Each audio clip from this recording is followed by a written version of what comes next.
ਠੀਕ ਹੈ ਤਾਂ ਮੈਂ ਅੱਜ ਲੀਨੀਅਰ ਵੈਕਟਰ ਸਪੇਸ ਤੇ ਜਾਣ ਲਈ ਜਾ ਰਿਹਾ ਹਾਂ। ਅਤੇ ਇਹ ਕੁਆਂਟਮ ਮਕੈਨਿਕਸ ਦਾ ਮੁੱਖ ਵਿਸ਼ਾ ਹੈ ਜੋ ਅਸੀਂ ਮਸ਼ੀਨੀ ਤੌਰ ਤੇ ਕਿਸੇ ਨੋਟੇਸ਼ਨ ਜਾਂ ਭਾਸ਼ਾ ਦੀ ਪਾਲਣਾ ਕਰਨ ਜਾ ਰਹੇ ਹਾਂ ਅਤੇ ਤੁਹਾਨੂੰ ਇਸ ਭਾਸ਼ਾ ਦੀ ਆਦਤ ਪਾਉਣ ਦੀ ਲੋੜ ਹੈ। ਇਸ ਲਈ ਮੈਂ ਤੁਹਾਡੇ ਰਵਾਇਤੀ 3 ਡਾਇਮੈਂਸ਼ਨ ਨਾਲ ਸਮਾਨਤਾ ਦਿਖਾ ਕੇ ਇਸ ਭਾਸ਼ਾ ਤੇ ਹੌਲੀ-ਹੌਲੀ ਜਾਵਾਂਗੀ। ਕੁਝ ਸਮੱਸਿਆਵਾਂ ਪਹਿਲਾਂ ਹੀ ਰਵਾਇਤੀ 3 ਡਾਇਮੈਂਸ਼ਨ ਵਿੱਚ ਦਿੱਤੀਆਂ ਗਈਆਂ ਸਨ। ਰਾਈਟ 3 ਡਾਇਮੈਂਸ਼ਨਲ ਸਪੇਸ ਨੂੰ ਇੱਕ ਵੈਕਟਰ ਸਪੇਸ ਕਿਉਂ ਕਿਹਾ ਜਾਂਦਾ ਹੈ? ਇਸ ਲਈ ਤੁਹਾਡੇ ਕੋਲ 2 ਵੈਕਟਰਾਂ ਦਾ ਵੈਕਟਰ ਲੀਨੀਅਰ ਕੰਬੀਨੇਸ਼ਨ ਹੈ ਜੋ ਤੁਹਾਨੂੰ ਇੱਕ ਹੋਰ ਵੈਕਟਰ ਦੇਣ ਜਾ ਰਿਹਾ ਹੈ ਜੋ ਕਿ ਲੀਨੀਅਰ ਵੈਕਟਰ ਸਪੇਸ ਦਾ ਇੱਕ ਐਲੀਮੈਂਟ ਹੈ। ਮੈਨੂੰ ਇਸ ਨੂੰ ਕੈਪੀਟਲ ਵੀ ਕਹਿਣ ਦਿਓ। ਇਸ ਲਈ ਵੈਕਟਰਾਂ ਦਾ ਸੈੱਟ ਇੱਕ ਸਪੇਸ ਨਾਲ ਸੰਬੰਧਿਤ ਹੈ ਜਿਸ ਨੂੰ ਮੈਂ ਵੈਕਟਰ ਸਪੇਸ ਵੀ ਕਹਿੰਦਾ ਹਾਂ ਅਤੇ A ਪਲਸ B C ਹੋਣਾ ਚਾਹੀਦਾ ਹੈ। ਕੁਝ ਸਕੇਲਰ A ਪਲਸ B ਨੂੰ ਗੁਣਾ ਕਰਦੇ ਹਾਂ ਤਾਂ ਸੰਤੁਸ਼ਟ ਹੋ ਜਾਂਦੇ ਹਨ। ਕੀ ਇਹ ਸਹੀ ਹੈ ਕਿ ਹੋਰ ਕੀ A plus B plus C ਸੰਤੁਸ਼ਟੀਜਨਕ ਐਸੋਸੀਏਟਿਵਿਟੀ ਪ੍ਰਾਪਰਟੀ ਅਤੇ ਵੈਕਟਰ ਐਡੀਸ਼ਨ ਵੀ ਹੋ ਸਕਦਾ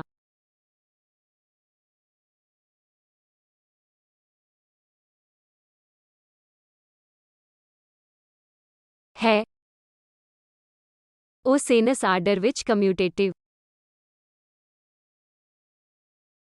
ਹਨ। ਕੋਈ ਫਰਕ ਨਹੀਂ ਪੈਂਦਾ, ਠੀਕ ਹੈ। ਇਸ ਲਈ ਤੁਸੀਂ ਇਸ ਨੂੰ ਇਹਨਾਂ ਦੀ ਪ੍ਰਾਪਰਟੀਜ਼ ਕਹਿੰਦੇ ਹੋ ਜੋ ਸੰਤੁਸ਼ਟ ਹਨ। ਤੁਸੀਂ ਇਸ ਫੇਜ਼ ਨੂੰ A ਲੀਨੀਅਰ ਵੈਕਟਰ ਸਪੇਸ ਕਹਿੰਦੇ ਹੋ ਅਤੇ ਇਹ ਤੁਹਾਡੇ 3 ਡਾਇਮੈਂਸ਼ਨਲ ਵਰਲਡ ਵਿੱਚ ਸੰਤੁਸ਼ਟ ਹੈ। ਠੀਕ ਹੈ ਤਾਂ ਉੱਥੇ ਕੰਡੀਸ਼ਨ ਇਹ ਹੈ ਕਿ ਜੇ ਤੁਸੀਂ ਇੱਕ ਆਰਬਿਟਰੀ ਵੈਕਟਰ R ਦਿੰਦੇ ਹੋ, ਜੇਕਰ ਮੈਂ ਇਸ ਨੂੰ A ਦੇ ਰੂਪ ਵਿੱਚ ਲਿਖਦਾ ਹਾਂ ਤਾਂ ਮੰਨ ਲਓ ਕਿ ਉਹਨਾਂ ਵਿੱਚੋਂ ਹਰ ਇੱਕ ਨੂੰ ਦਿੱਤਾ ਗਿਆ ਹੈ ਅਤੇ ਜੇ ਇਹ ਆਰਬਿਟਰੀ ਵੈਕਟਰ R ਉਹਨਾਂ ਵੈਕਟਰਾਂ ਦਾ ਇੱਕ ਲੀਨੀਅਰ ਕੰਬੀਨੇਸ਼ਨ ਹੈ, ਜਾਂ ਜੇ ਤੁਹਾਨੂੰ A B C ਅਤੇ R ਵੈਕਟਰਾਂ ਦਾ ਇਹ ਸੈੱਟ ਦਿੱਤਾ ਹੈ ਅਤੇ ਜਿਵੇਂ ਕਹੋ CN ਜੇਕਰ R ਦਾ ਕੁਝ ਲੀਨੀਅਰ ਕੰਬੀਨੇਸ਼ਨ ਹੈ, ਜਾਂ ਮੈਨੂੰ ਇਸ ਨੂੰ A Times A plus B Times B plus C Times C ਦੇ ਰੂਪ ਵਿੱਚ ਵੀ ਲਿਖਦੀ ਹਾਂ ਅਤੇ ਜੇਕਰ A ਕੋਐਫੀਸ਼ੀਐਂਟਸ A B ਅਤੇ C 0 ਹਨ ਤਾਂ ਤੁਸੀਂ ਕਹੋਗੇ ਕਿ ਸੈੱਟ A ਲੀਨੀਅਰ ਇੰਡੀਪੈਂਡੈਂਟ ਹੈ। ਜੇ A B ਅਤੇ C ਨਾਨ-ਜ਼ੀਰੋ ਹਨ ਤਾਂ ਇਹ ਵੈਕਟਰ ਦੂਜੇ ਵੈਕਟਰਾਂ ਤੇ ਡਿਪੈਂਡੈਂਟ ਹੈ। ਸਭ ਨੇ ਇਹ ਤੁਸੀਂ ਮੈਥ ਕੋਰਸ ਵਿੱਚ ਸਿੱਖਿਆ ਹੈ, ਰਾਈਟ? ਇਸ ਲਈ ਇਹ R ਲੀਨੀਅਰਲੀ ਡਿਪੈਂਡੈਂਟ ਹੈ ਜੇਕਰ A B ਦੇ ਇਕੁਅਲ ਨਹੀਂ C ਦੇ ਇਕੁਅਲ ਨਹੀਂ 0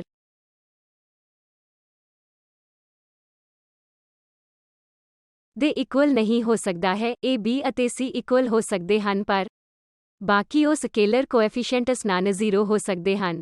ਫਿਰ ਤੁਸੀਂ ਕਹੋਗੇ ਕਿ ਇਹ ਲੀਨੀਅਰਲੀ ਡਿਪੈਂਡੈਂਟ ਹੈ, ਠੀਕ? ਇਸ ਲਈ ਸਿਰਫ ਇਸ ਨੂੰ ਇਹ ਫਲੋਚਾਰਟ ਜਾਂ ਪੁਆਇੰਟਸ ਦੇ ਇਹ ਸੈੱਟ ਦੇ ਫਾਰਮ ਵਿੱਚ ਰੱਖੋ। ਇਸ ਲਈ ਤੁਸੀਂ ਇਸ ਫਿਜ਼ੀਕਲ ਸਪੇਸ ਵਿੱਚ ਘੱਟੋ-ਘੱਟ 3 ਡਾਇਮੈਂਸ਼ਨਲ ਸਪੇਸ ਵਿੱਚ ਦੇਖ ਸਕਦੇ ਹੋ ਕਿ ਤੁਹਾਡੇ ਕੋਲ ਠੀਕ ਕਿੰਨੇ ਲੀਨੀਅਰਲੀ ਇੰਡੀਪੈਂਡੈਂਟ ਵੈਕਟਰ ਹੋਣਗੇ। ਮੈਂ ਇੱਥੇ 3 ਡਾਇਮੈਂਸ਼ਨਲ ਵੈਕਟਰ ਸਪੇਸ ਭੇਜੇ ਹਨ ਜੋ ਕਿ ਅਸੀਂ ਮਕੈਨਿਕਲੀ ਤੌਰ ਤੇ X ਐਕਸਿਸ Y ਐਕਸਿਸ ਅਤੇ Z ਐਕਸਿਸ ਵਜੋਂ ਗੱਲ ਕਰਦੇ ਹਾਂ। ਕਈ ਵਾਰ ਤੁਸੀਂ ਇਹ ਵੀ ਨਹੀਂ ਜਾਣਦੇ ਹੋਵੋਗੇ ਕਿ ਤੁਹਾਡੇ ਕੋਲ ਜਨਰਲ ਇਸ ਦਾ ਪਤਾ ਲਗਾਉਣ ਲਈ ਡਾਇਮੈਂਸ਼ਨ ਕੀ ਹੈ। ਇਸ ਲਈ ਇੱਥੇ ਲੀਨੀਅਰ ਇੰਡੀਪੈਂਡੈਂਸ ਉਹ ਪਰਿਭਾਸ਼ਾ ਹੈ ਜੋ ਮੈਂ ਕਿਹਾ ਹੈ ਅਤੇ ਤੁਹਾਨੂੰ ਇਹ ਵੀ ਪਤਾ ਹੋਣਾ ਚਾਹੀਦਾ ਹੈ ਕਿ ਕੀ ਤੁਹਾਨੂੰ ਕੋਈ ਸਪੇਸ ਦਿੱਤੀ ਗਈ ਹੈ। ਤੁਸੀਂ ਸਪੇਸ ਨੂੰ ਕਿਵੇਂ ਸਪੈਨ ਕਰਦੇ ਹੋ, ਠੀਕ ਹੈ? ਤੁਸੀਂ ਸਪੇਸ ਨੂੰ ਕਿਵੇਂ ਸਪੈਨ ਕਰਦੇ ਹੋ? ਸਪੈਨ ਦਾ ਮਤਲਬ ਹੈ ਕਿ ਤੁਹਾਨੂੰ ਉਹਨਾਂ ਸਪੈਨਿੰਗ ਵੈਕਟਰਾਂ ਦੀ ਵਰਤੋਂ ਵਿੱਚ ਕੋਈ ਵੀ ਆਰਬਿਟਰੀ ਵੈਕਟਰ ਚਾਹੀਦਾ ਹੈ। ਮੰਨ ਲਓ ਕਿ ਅਸੀਂ ਆਪਣੇ ਉਹੀ ਜਾਣੇ ਪਛਾਣੇ 3 R ਨੂੰ ਲੈਂਦੇ ਹਾਂ ਤਾਂ ਇਸ 3 ਡਾਇਮੈਂਸ਼ਨਲ ਸਪੇਸ ਨੂੰ ਕਈ ਵਾਰ R3 ਵੀ ਕਿਹਾ ਜਾਂਦਾ ਹੈ। 3R ਇੱਕ ਨੋਟੇਸ਼ਨ ਹੈ ਜਿੱਥੇ ਇਹ 3X Y ਅਤੇ Z ਐਕਸਿਸ ਨੂੰ ਦਰਸਾਉਂਦਾ ਹੈ। ਇੱਥੇ ਤੁਸੀਂ ਇਹ ਲਿਖਣ ਦੀ ਕੋਸ਼ਿਸ਼ ਕਰ ਸਕਦੇ ਹੋ ਕਿ ਤੁਹਾਡੇ ਜਾਣੇ ਪਛਾਣੇ ਯੂਨਿਟ ਵੈਕਟਰ EX EY ਸਪੈਸ਼ ਨੂੰ ਫੈਲਾਉਂਦਾ ਹੈ।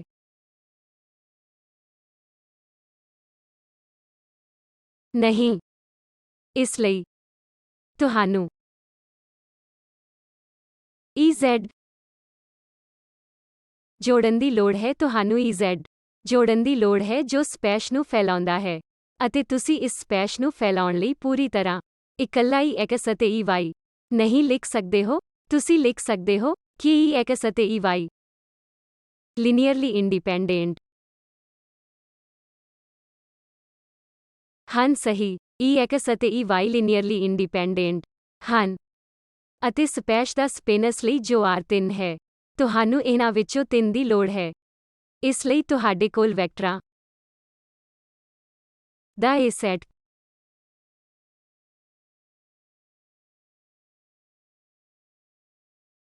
ਹੋਣਾ ਚਾਹੀਦਾ ਹੈ ਜੋ ਲੀਨੀਅਰਲੀ ਇੰਡੀਪੈਂਡੈਂਟ ਹਨ ਅਤੇ ਕਿ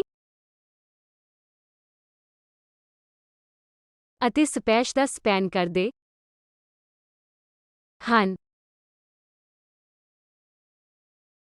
ਇਹ ਬਹੁਤ ਮਹੱਤਵਪੂਰਨ ਹੈ। ਤੁਸੀਂ ਸਿਰਫ ਇਹ ਵੈਕਟਰਾਂ ਦੇ ਸੈਟ ਨੂੰ ਦੇਖ ਸਕਦੇ ਹੋ ਜੋ ਸਪੈਸ਼ ਦਾ ਸਪੈਨ ਕਰਦੇ ਹਨ।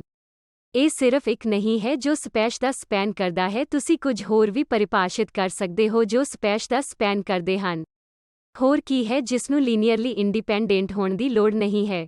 ਇਹ ਚੀਜ਼ਾਂ ਨੂੰ ਜੋੜ ਸਕਦਾ ਹੈ ਜਿਵੇਂ ਕਿ EX ਪਲੱਸ EY ਵੀ ਸਪੈਸ਼ ਦਾ ਸਪਿਨਸ ਕਰਦੀ ਹੈ ਪਰ ਕੀ ਉਹ ਲੀਨੀਅਰਲੀ ਇੰਡੀਪੈਂਡੈਂਟ ਹਨ? ਇਹ ਸੈਟ ਯਕੀਨੀ ਤੌਰ ਤੇ ਸਪੈਸ਼ ਦਾ ਸਪਿਨਸ ਕਰਦੀ ਹੈ ਪਰ ਇੰਡੀਪੈਂਡੈਂਟ ਨਹੀਂ ਹੈ। ਇਸ ਲਈ ਤੁਹਾਨੂੰ ਇਹ ਸੈਟ ਦੀ ਲੋੜ ਹੈ ਜੋ ਸਪੈਸ਼ ਨੂੰ ਸਪਿਨਸ ਕਰਦਾ ਅਤੇ ਲੀਨੀਅਰਲੀ ਇੰਡੀਪੈਂਡੈਂਟ ਹੋਵੇ। ਦੋ ਸੰਭਾਵਨਾਵਾਂ ਅਸਲ ਵਿੱਚ ਬਹੁਤ ਸਾਰੀਆਂ ਸੰਭਾਵਨਾਵਾਂ ਹਨ। ਮੈਂ ਕਰ ਸਕਦਾ ਹਾਂ। ਤੁਹਾਡੇ ਕੋਲ EX EY EZ ਹੋ ਸਕਦਾ ਹੈ। ਮੈਂ L.I ਨੂੰ ਲੀਨੀਅਰਲੀ ਇੰਡੀਪੈਂਡੈਂਟ ਅਤੇ ਸਪੇਨ ਦੇ ਸਪੈਸ਼ ਵਜੋਂ ਰੱਖਾਂਗਾ। ਇਸ ਵਿੱਚ ਕੁਝ ਹੋਰ ਵੀ ਹੋ ਸਕਦਾ ਹੈ ਜਿਵੇਂ EX ਪਲੱਸ EY ਬਟਾ root 2 EX plus EY plus EZ ਬਟਾ ਰੂਟ 3। ਮੈਂ ਡਿਨੋਮੀਨੇਟਰ ਨੂੰ ਕਿਉਂ ਲਗਾ ਰਹੀ ਹਾਂ? ਉਹ ਉੱਥੇ ਇੱਕ ਯੂਨਿਟ ਵੈਕਟਰ ਵਾਂਗ ਹੋ ਸਕਦੇ ਹਨ। ਇਹ ਸਪੈਸ਼ ਵਿੱਚ ਵੀ ਫੈਲੇ ਹੋਏ ਹਨ। ਉਹ ਸਪੈਸ਼ ਦੀ ਵੀ ਸਪਿਨਿੰਗ ਕਰ ਰਹੇ ਹਨ ਕਿ ਉਹ ਲੀਨੀਅਰਲੀ ਇੰਡੀਪੈਂਡੈਂਟ ਕੋਈ ਵੀ ਆਰਬਿਟਰੇਰੀ ਵੈਕਟਰ ਤੁਸੀਂ ਇਹਨਾਂ ਤਿੰਨਾਂ ਦੇ ਟਰਮਜ਼ ਵਿੱਚ ਲਿਖ ਸਕਦੇ ਹੋ। ਤੁਸੀਂ ਅਸਲ ਵਿੱਚ ਸੂਚੀ ਬਣਾ ਸਕਦੇ ਹੋ ਕਿ ਤੁਸੀਂ ਜਾਰੀ ਰੱਖ ਸਕਦੇ ਹੋ ਪਰ ਤੁਸੀਂ ਇਸ ਵਿੱਚ ਕੁਝ ਅਜਿਹਾ ਜਾਰੀ ਰੱਖ ਸਕਦੇ ਹੋ ਜੋ ਤੁਸੀਂ ਨੋਟਿਸ ਕਰਦੇ ਹੋ। ਸਟੇਟਸ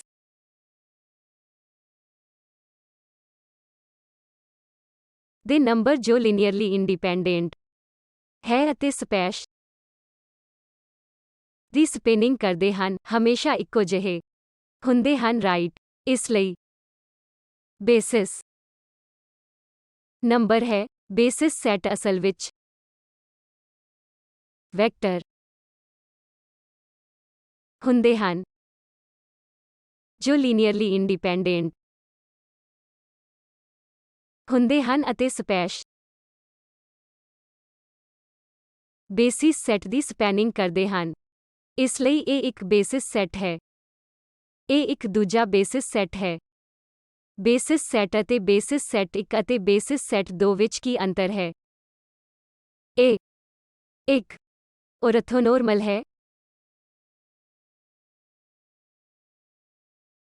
ਔਰਥੋਗੋਨਲ ਵੈਕਟਰ ਔਰਥੋਗੋਨਲ ਹਨ। ਇਸ ਸੈਟ ਵਿੱਚ ਇਹ ਬੇਸਿਸ ਵੈਕਟਰ ਹਨ ਜਦੋਂ ਕਿ ਇਹ ਇੱਕ ਅਜੇ ਵੀ ਇੱਕ ਵੈਲਿਡ ਬੇਸਿਸ ਸੈਟ ਹੈ ਪਰ ਔਰਥੋਗੋਨਲ ਨਹੀਂ ਹੈ। ਕੀ ਇਹ ਸਹੀ ਹੈ? ਅਜੇ ਵੀ ਇੱਕ ਵੈਲਿਡ ਸੈਟ ਹੈ ਪਰ ਇਹ ਔਰਥੋਗੋਨਲ ਨਹੀਂ ਹੈ। ਤੁਸੀਂ ਕਿਸੇ ਵੀ ਬੇਸਿਸ ਨਾਲ ਕੰਮ ਕਰ ਸਕਦੇ ਹੋ ਕੋਈ ਸਮੱਸਿਆ ਨਹੀਂ ਪਰ ਪਰੰਪਰਾਗਤ ਤੌਰ ਤੇ ਜਦੋਂ ਵੀ ਅਸੀਂ ਆਪਣੇ ਸਾਰੇ ਵੈਕਟਰ ਕੈਲਕੂਲਸ ਆਦਿ ਕਰਦੇ ਹਾਂ ਅਸੀਂ ਔਰਥੋਗੋਨਲ ਬੇਸਿਸ ਸੈਟ ਨਾਲ ਕੰਮ ਕਰਨਾ ਪਸੰਦ ਕਰਦੇ ਹਾਂ। ਬੇਸਿਸ ਸੈੱਟ ਇੰਡੀਪੈਂਡੈਂਟ ਵੈਕਟਰਸ ਦਾ ਇਹ ਸੈੱਟ ਹੈ ਜੋ ਲੀਨੀਅਰਲੀ ਇੰਡੀਪੈਂਡੈਂਟ ਹੁੰਦੇ ਹਨ ਅਤੇ ਸਪੈਸ਼ ਦਾ ਸਪੈਨ ਕਰ ਸਕਦੇ ਹਨ। ਬੇਸਿਸ ਸੈੱਟ ਵਿੱਚ ਅਜਿਹੇ ਵੈਕਟਰਸ ਦੇ ਨੰਬਰ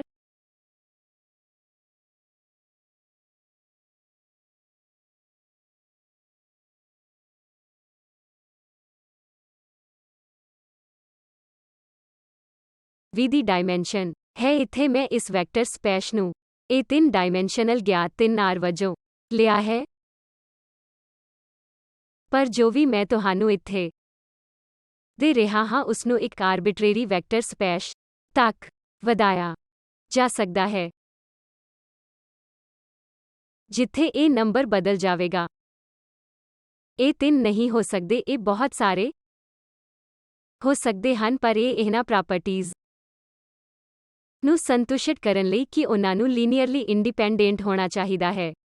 ਅਤੇ ਕੋਈ ਵੀ ਆਰਬਿਟਰੀ ਵੈਕਟਰ ਜੇ ਮੈਂ ਤੁਹਾਨੂੰ ਦਿੰਦਾ ਹਾਂ ਤਾਂ ਮੈਂ ਇਸ ਨੂੰ ਸੈੱਟ ਦੇ ਇਹ ਲੀਨੀਅਰ ਕੰਬੀਨੇਸ਼ਨ ਦੇ ਰੂਪ ਵਿੱਚ ਲਿਖਣ ਦੇ ਯੋਗ ਹੋਣਾ ਚਾਹੀਦਾ ਹੈ ਜੋ ਸਪੈਸ਼ ਦਾ ਸਪੈਨ ਕਰਦੀ ਹੈ। ਇਸ ਲਈ ਇਸ ਨੂੰ ਸਪੈਨ ਸਪੈਸ਼ ਕਿਹਾ ਜਾਂਦਾ ਹੈ। ਤੁਹਾਡੇ ਕੋਲ ਦੋਵੇਂ ਕੰਡੀਸ਼ਨ ਹਨ ਤਾਂ ਉਹ ਮਿਨੀਮਲ ਸੈੱਟ ਹੈ ਜਿਸ ਨੂੰ ਬੇਸਿਸ ਸੈੱਟ ਕਿਹਾ ਜਾਂਦਾ ਹੈ ਅਤੇ ਉਸ ਬੇਸਿਸ ਸੈੱਟ ਵਿੱਚ ਵੈਕਟਰਸ ਦੇ ਨੰਬਰ ਵੈਕਟਰ ਸਪੈਸ਼ ਦੇ ਡਾਇਮੈਂਸ਼ਨ ਨੂੰ ਪਰਿਭਾਸ਼ਿਤ ਕਰਦੀ ਹੈ।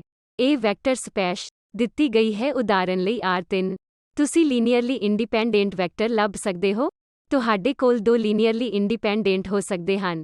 ਤੁਹਾਡੇ ਕੋਲ 3 ਲੀਨੀਅਰਲੀ ਇੰਡੀਪੈਂਡੈਂਟ ਹੋ ਸਕਦੇ ਹਨ, ਪਰ ਤੁਹਾਨੂੰ ਇਹ ਵੀ ਯਕੀਨੀ ਬਣਾਉਣਾ ਚਾਹੀਦਾ ਹੈ ਕਿ ਇਹ 2 ਲੀਨੀਅਰਲੀ ਇੰਡੀਪੈਂਡੈਂਟ ਹਨ। ਕੀ ਇਹ ਪੂਰੀ ਸਪੈਸ਼ ਸਪੈਨ ਹੋ ਸਕਦੀ ਹੈ ਜਾਂ ਕੋਈ ਆਰਬਿਟਰੇਰੀ ਵੈਕਟਰ? ਕੀ ਤੁਸੀਂ ਇਸ ਨੂੰ 2 ਲੀਨੀਅਰਲੀ ਇੰਡੀਪੈਂਡੈਂਟ ਵੈਕਟਰਾਂ ਦੇ ਟਰਮਜ਼ ਵਿੱਚ ਲਿਖ ਸਕਦੇ ਹੋ ਜੋ ਸੰਭਵ ਨਹੀਂ ਹੈ। ਇਸ ਲਈ ਤੁਹਾਨੂੰ ਸਪੈਸ਼ ਦੀ ਸਪੈਨਿੰਗ ਦੇ ਨਾਲ-ਨਾਲ ਲੀਨੀਅਰਲੀ ਇੰਡੀਪੈਂਡੈਂਟ ਵੈਕਟਰਸ ਦੇ ਨੰਬਰ ਦੇ ਨਾਲ ਦੋਵਾਂ ਦੀ ਗਿਣਤੀ ਲੈਣ ਦੀ ਵੀ ਲੋੜ ਹੈ। ਅਤੇ ਫਿਰ ਲੀਨੀਅਰਲੀ ਇੰਡੀਪੈਂਡੈਂਟ ਦਾ ਇਹ ਸੰਗ੍ਰਹਿ ਅਤੇ ਜੋ ਸਪੈਸ਼ ਦਾ ਸਪੈਨ ਕਰਦਾ ਹੈ। ਇਸ ਲਈ ਲੀਨੀਅਰਲੀ ਇੰਡੀਪੈਂਡੈਂਟ ਵੈਕਟਰ ਅਤੇ ਜੋ ਸਪੈਨਸ ਸਪੈਨ ਕਰਦੇ ਹਨ ਬੇਸਿਸ ਸੈੱਟ ਨੂੰ ਪਰਿਭਾਸ਼ਿਤ ਕਰਦੇ ਹਨ। ਬੇਸਿਸ ਸੈੱਟ ਵਿੱਚ ਵੈਕਟਰਸ ਦੇ ਨੰਬਰ ਵੈਕਟਰ ਸਪੈਸ਼ ਦੇ ਡਾਇਮੈਂਸ਼ਨ ਨੂੰ ਪਰਿਭਾਸ਼ਿਤ ਕਰਦੇ ਹਨ। ਫਿਰ ਅਗਲਾ ਸਵਾਲ ਇਹ ਹੈ ਕਿ ਤੁਸੀਂ ਪੁੱਛ ਸਕਦੇ ਹੋ ਕਿ ਇੱਕ ਵੈਕਟਰ ਦੀ ਲੈਂਥ ਕਿੰਨੀ ਹੈ। ਤੁਸੀਂ ਇਸ ਨੂੰ ਆਪਣੇ ਵੈਕਟਰ ਕੈਲਕੂਲਸ ਵਿੱਚ ਕਿਵੇਂ ਕਰਦੇ ਹੋ? ਜਦੋਂ ਵੀ ਤੁਹਾਨੂੰ ਇੱਕ ਵੈਕਟਰ A ਦਿੱਤਾ ਜਾਂਦਾ ਹੈ, ਜੇ ਤੁਸੀਂ ਵੈਕਟਰ ਦੀ ਲੈਂਥ ਲੱਭਣਾ ਚਾਹੁੰਦੇ ਹੋ ਤਾਂ ਤੁਸੀਂ ਇਹ ਡੋਟ A ਨੂੰ ਪਰਿਭਾਸ਼ਿਤ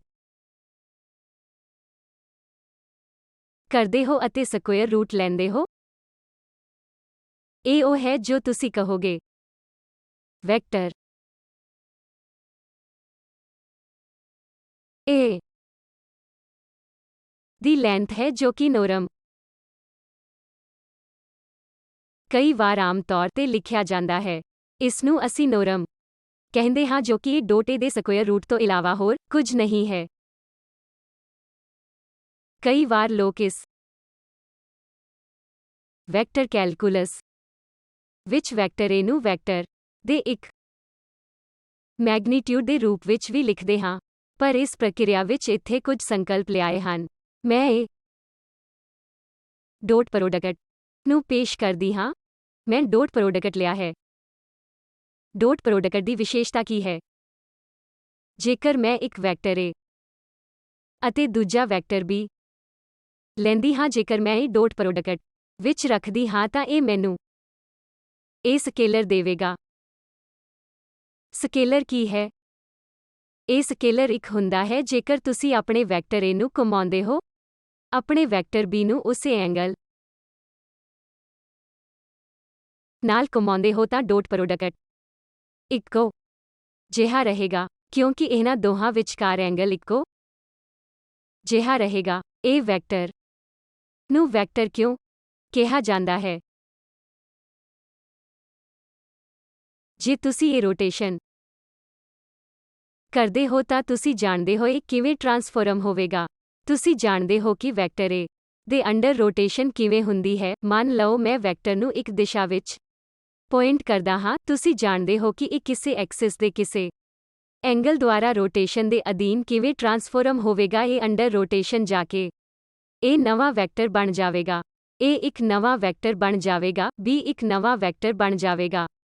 ਪਰ ਇਹ ਡੋਟ ਵੀ ਉਹੀ ਰਹੇਗਾ। ਇਹ ਸਕੇਲਰ ਹੈ ਜਦੋਂ b a ਦੇ ਇਕੁਅਲ ਹੁੰਦਾ ਹੈ ਤਾਂ ਤੁਹਾਨੂੰ ਇੱਕ ਵੈਕਟਰ ਦੀ ਲੈਂਥ ਜਾਂ ਵੈਕਟਰ ਦੇ ਨੋਰਮ ਦੀ ਪਰਿਭਾਸ਼ਾ ਮਿਲਦੀ ਹੈ।